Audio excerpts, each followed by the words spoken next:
second wave of ascension is a very crucial milestone in the spiritual awakening process, as well as a very important rite of passage. You won't properly be able to transmute into the first wave of ascension without going through this important, crucial phase of awakening. So today I'm going to be talking about the second wave of ascension, what that looks like, what that entails, and at the end of this video, I'm going to be covering one of the major blocks and detriments to this phase of awakening.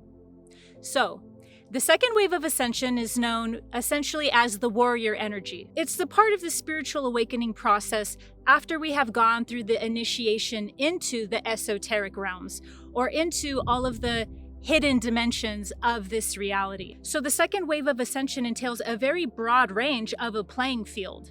It's not necessarily like each person will go through an exact succession in this process necessarily, but there are a vicinity, if you will, of different wormholes or rabbit holes that one can find themselves immersed in this stage of awakening. So this is the part of the awakening process where we are heavily externally focused. And that's not necessarily a bad thing. It's just that our focus and attention is placed on the negative aspects of our reality. This is talking about anything from our monetary system, the global banking cartel, the Fed, the elite, hyperdimensional agendas. Everything that has to entail with the demiurge consists inside this stage of awakening. And so the words, "the truth will set you free, but first it will piss you off," has never rang more true than in this phase of the ascension process. Because this is how we have woken up initially out of the matrix, but that doesn't necessarily mean that we have transcended or transmuted anything. We are coming into closer contact with the true nature of reality and deepening our awareness of what that entails. So naturally, in this specific stage of the awakening process, everyone's pretty much really pissed, as you can imagine. And rightfully so. This is also where everyone's warrior aspects are activated because, as you can imagine, finding out how the human collective has been deeply violated can cause a person to have a healthy response of righteous indignation, aka anger. So this is a vital stepping stone to be able to come into transcendence. And in this phase of consciousness, one should not necessarily even be focused on transcendence. In this phase of consciousness, we're also inundated with a lot of information, whether it's about fluoride, the electric magnetic field. All those different types of components are very strong themes inside this level of consciousness. And so before I go any further into what the second phase of ascension entails, first I want to explain what waves are, because I don't want to set up some sort of mentality of elitism when I'm referring to the first wave of ascension, or the second wave of ascension, or the third wave. What these are natural byproducts of the nature of our reality. And what I mean by that is, the way that consciousness evolves is through something known as spiral dynamics. However, in the third dimension, spirals are actually expressed as waves. So everything in this dimension is going to be expressed as a wave, knowing that ultimately at a higher level of being, that wave is actually a spiral. So the first wave of ascension simply means people who are stepping into the highest level of consciousness that the human experience has available to them at this moment in time. This doesn't necessarily even mean that everyone who's a part of the first wave of ascension absolutely agrees on everything or has all of their stuff figured out and put together well. What this means is that everyone in the first wave of ascension, or the second wave of ascension, or even the third wave of ascension are within a specific bandwidth of frequency. And that specific bandwidth of frequency plays out a certain level of being. So each person who's in the first wave of ascension might not necessarily agree on everything, but their level of being has risen to be within this bandwidth of frequency. So what these different waves of consciousness are characteristics of a specific bandwidth of frequency. The biggest difference between the first wave of ascension and the second wave of ascension is that the second wave of ascension is heavily in a fear vibration. They have enough knowledge to deeply understand the external reality that we are in, but they don't have the inner fortitude yet, and they don't have that inner knowing yet, that spiritual connection that can activate them to essentially become the alchemist. Is still getting the hang of this. They're still learning the ropes of this. They're still understanding a lot of the deception and layers of the dark, and they can't really see the light at the end of the tunnel. So the second wave of ascension has yet to come into their spiritual sovereignty, but that does not mean that this is not going to lead to that, or that this isn't a crucial rite of passage into their spiritual sovereignty, because it is, and it's the only way in. You need to go through the second wave of ascension to transcend into the first wave of ascension. There is no cutting corners in this. We need the second wave of ascension. We need people to be able to be keyboard warriors. We need people who will go to town. This is the part of the awakening process where we get to step into and embody our warrior aspects, our ability to be able to stand in our power. This is crucial because there's a deep healing that happens when we stand in our power and in our warrior. This is a part of the human experience that we have actually been subdued out of, shamed out of, and programmed out of. So embodying the warrior aspect is necessary and essential to becoming sovereign. However, it's also for this very same reason that the second wave of ascension can pretty much perceive and view the first wave of ascension as utter and total nonsense.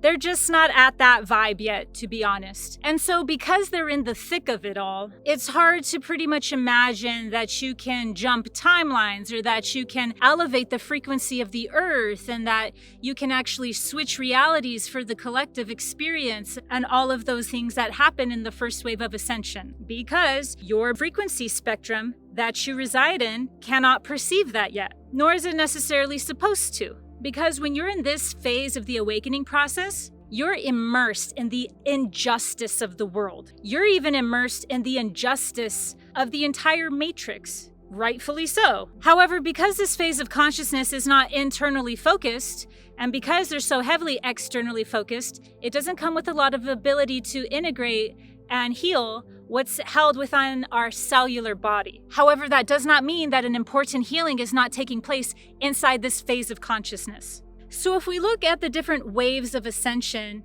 as phases of consciousness, this would kind of be like growing up from a child to an adult. We go through different stages or phases. So the second wave of ascension is the phase of consciousness where there's still a deep healing taking place. It's just more externally focused. It's more focused on the catharsis of the human experience. So there's a lot of catharsis healing that's being done at this level of awareness and at this phase of consciousness. One might not always understand or be aware that there's a deep healing going on by them taking back their power.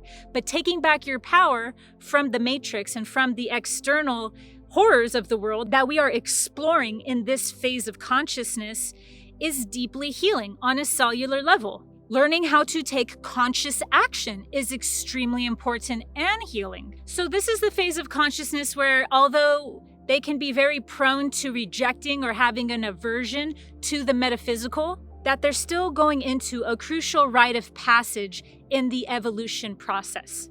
The reason why I personally adore the second wave of ascension is because these are the people who have the energy to go have those debates with other people and have those fights and, really thrive in conflict. That does have its perks, though, when you are needing to enlighten others who are less conscious and less aware. Although there is enormous and deep wounding being unveiled in this phase of consciousness that's held within the person's inner child, that's held within the person's soul stream, within their karmic imprints. There's also an extraordinary amount of heart awakening happening at this phase of consciousness. Whereas in the third wave of ascension, or even just the collective consciousness, there's an overall numbness to the human experience. It's not that the collective consciousness doesn't care, it's just that their care can be so easily and heavily manipulated. It's distorted into any direction for any cause at any one time, and it doesn't have rhyme or reason. It comes with slogans, and it comes with campaigns, and it comes with all the things that induce emotion, but it's still coming from a mechanical space. So there's heart there, there's care there, but it's an exploited and manipulated care. Whereas the second wave of ascension has their anger and their rage and their reclamation of their empowerment come from a genuine heart space, where they have the capacity and the capability to actually pierce and penetrate into our humanity and our ability to truly exemplify care. This whole phase of consciousness can be summed up into one giant care that's expressed in the way that it needs to express in that moment in time for that stage of healing. In fact, one of the biggest pitfalls in this phase of consciousness is getting stuck in the second wave of ascension and not being able to transmute and transcend into the first wave of ascension, which is their destiny. Very common themes that keep the second wave of ascension stuck within this bandwidth of frequency is division. Division out of fear that the new is somehow threatening their way of life. The new is always going to happen, and it's always going to come with a differentiation of organic and synthetic paths. But the second wave of ascension just views in general everything as pretty much leading towards a negative reality. So one of the major pitfalls to this phase of consciousness is not being able to see that at a higher level of being, you can start co-creating. You can impact the field. The second wave of consciousness does not have the realization that they can impact the field energetically. The information they've learned can easily be turned against them through psyopses that are targeting their ability to move forward. This is done through dividing their masculine and feminine energies to keep them in a divided and polarized reality. This is also done through exploiting their fear that they already have, that anything that is above this level of consciousness is some sort of distortion that's meant to further entrap them into the matrix. This is a way to manage their soul essence so that they don't become an actual threat by becoming an alchemist. In fact, they can even develop the top of the summit syndrome, where they believe that they are literally at the peak of consciousness, and that there's no more evolution that takes place or expansion of consciousness into higher levels of being. Whereas the first wave of ascension is well aware that although they are in an expanded state of consciousness, that they will always be growing into higher and higher octaves of consciousness. The second wave of ascension does not have that realization or awareness. Because of that lack of awareness, there's blind spots in their consciousness that are able to be used against the being's higher calling and against their higher purpose. So although this is a crucial rite of passage, it can also end up being the ego's home permanently, if they are committed to being right instead of committed to breaking through the barriers of their own consciousness.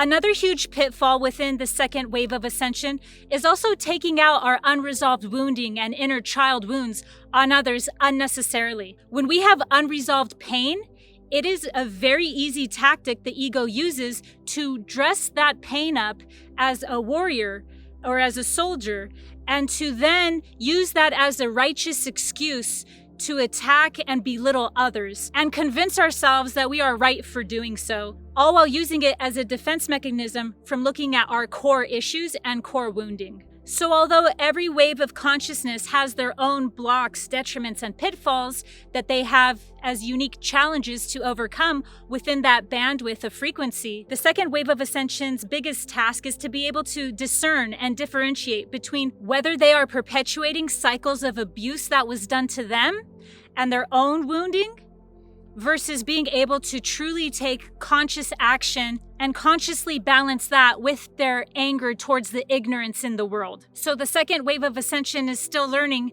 how to navigate karma, whereas in the first wave of ascension, they have conscious awareness of their triggers. It's not necessarily that things disappear, it's that things get healed into an exalted form. In Dharma, you do everything you do from a conscious space. This makes you far less easy to control, far more unpredictable to the quantum field, far more powerful in your frequency and therefore your ability to impact the field. You are not manipulated nor manipulating. So when you step into Dharma, aka spiritual sovereignty, you can't be controlled. The second wave of Ascension is a crucial stepping stone so that we take all of the information and data that we learn in this stage of consciousness and begin to integrate it to become the spiritual sovereign in the first wave of Ascension. I hope this has helped your journey in some capacity. Make sure to subscribe to my channel for higher dimensional guidance through spiritual awakenings. See you next time.